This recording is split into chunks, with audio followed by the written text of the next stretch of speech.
तो ये रावण तुमको दुख देते। कौन से रावण हुए हैं? कौन से रावण हुए? जिनमें ये देह का अहंकार रहता है। कितने हुए? जिनमें देह का अहंकार रहता है, कितने हुए? वो तो 10 सिर वाला बनाते हैं। हाँ, लेकिन है तो 12। वो भी तो लात तो मारता है, नहीं मारता? लात तो मार देता। तो बताया, हाँ, साधु संत जो हैं वो भी रावण को जलाते हैं, और बुलाने पर जाते हैं क्या? रावण जलाने के लिए। कौन? साधु संत महात्मा है। हाँ, अपने आप नहीं जाते हैं। दशहरे का प्रोग्राम होता है ना, तो जो बड़े बड़े साधु महात्मा होते हैं वो नहीं जाते, उनको बुलाया जाता है तो जाते। तो बताओ यहां शूटिंग कैसे होती है?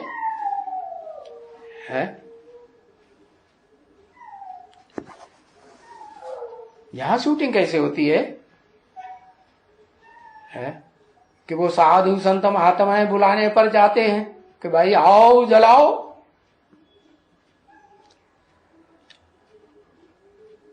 कौन है वो साधु संत महात्माएं? अरे रावण में वो साधु संत कौन है? विजय वाला साधु। बी के हैं साधु, पीवी के नहीं है। हम बड़े अच्छे हैं, तो खराब है वो तो सब बाहर वाले हैं, है ना? हाँ, बुलाने पर जाते हैं रावण का जश्न देखने के लिए। तो वो कौन सी आत्माएं हैं? जो साधु संत हैं। साधु माने साधना करने वाली अव्वल नंबर आत्माएं, इंद्रियों को साधने का पुरुषार्थ करने वाली आत्माएं। कोई नहीं। राम और कृष्ण की आत्मा। कौन आत्मा है? राम की आत्मा और कृष्ण की आत्मा। उसमें एक बीज है और एक जड़ है, आधार। थोड़ी स्थूल है, एक सूक्ष्म है। जड़ कैसा पुरुषार्थ करेगी? जड़ क्या कंट्रोल करने का पुरुषार्थ करेगी? जड़ इंद्रियों को कंट्रोल करेगी या चैतन्य इंद्रियों को कंट्रोल करेगी? किसको कंट्रोल? जड़ को कंट्रोल करती है। तो जड़ इंद्रियां हैं, काम इंद्रिय वगैरह वगैरह, वो तो जिन्हें भ्रष्ट इंद्रियां कहा जाता है, उनको कंट्रोल करने का पुरुषार्थी। और जो श्रेष्ठ इंद्रियां हैं वो किसके आर्डर पे चलती है? मन के आर्डर पे चलती है। उनका प्रधान मुखिया है मन। तो मन जब संपन्न स्टेज प्राप्त करे, किसके आर्डर पर?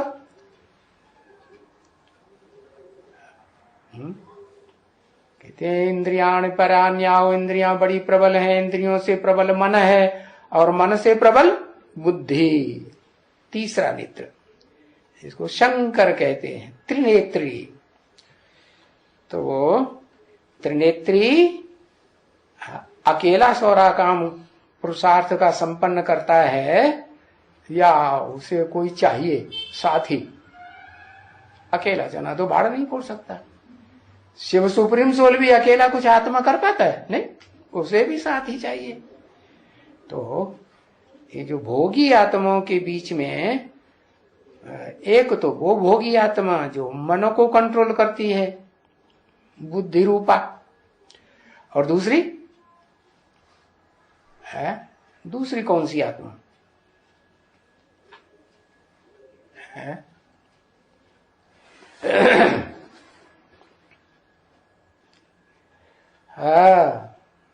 दूसरी है वही सतयुग का जो राजा बनता है दूसरी पीढ़ी में, बड़ा राजा कौन? सतयुग का वही आत्मा, कृष्ण वाली आत्मा, जिसे भक्ति मार्ग में कहते हैं 16 कला संपूर्ण कृष्ण। तो ये दोनों संत महात्मा है, साधु संत महात्मा है। ये कब आते हैं? उनको आवाहन करना पड़ता है कि नहीं है? करना पड़ता है। कौन आह्वान करते हैं? है?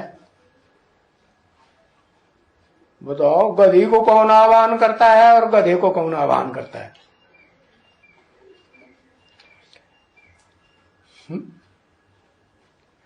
कोई कर रहा है कि नहीं है? आह्वान करते हैं तब आते हैं।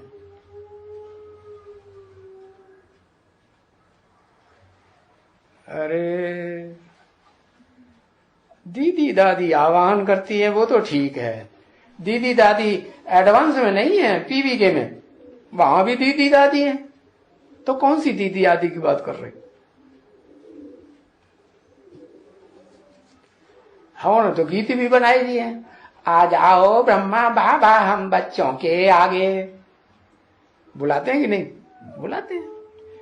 लेकिन बीज रूप के बुलाने से काम संपन्न होता है या वो जड़ों के जड़त्वमयी बुद्धि वालों के बुलाने से काम संपन्न होता है? हाँ, तो बीज रूप आत्माओं में भी दीदी दादियां हैं। वो भी बुलाएंगी या नहीं बुलाएंगी? बुलाने की शूटिंग करेंगी कि नहीं करेंगी? हाँ, वो बुलाती है। गीत गा के नहीं बुलाती, मन के अंदर ऐसे संकल्प चलते हैं। तो बुलाने पर आते हैं, जाते हैं। क्या करने के लिए? दशहरे का जश्न देखने के लिए। परंतु उनको भी कुछ मालूम थोड़े ही है क्या? क्योंकि बस शास्त्रों में लिखा हुआ है। कौन से शास्त्र? एडवांस पार्टी में दीदी दादियों के कौन से शास्त्र? जो भी किताबें छपाई सो शास्त्र, जो भी मुरलियां छपाई सो भी शास्त्र। तो शास्त्रों में लिखा हुआ है और बाप आकर कहते हैं ये शास्त्र सब गपोड़े गपोड़े हैं। क्या इनमें बहुत रद्दो बदल कर दी है? मुरलियों में भी रद्दो बदल की कि नहीं? और जो एडवांस में किताबें लिखी गई हैं उनमें भी रद्दो बदल हो गई कि नहीं? कैसेटों में रद्दो बदल हुई कि नहीं? नहीं हुई? अरे कैसेटें जो बनाई उनमें भी रद्दो बदल की या नहीं? हाँ, तो ये सब गपोड़े, सारा झूठा माल हो गया, मिक्स हो गया है ना बच्ची गपोड़े।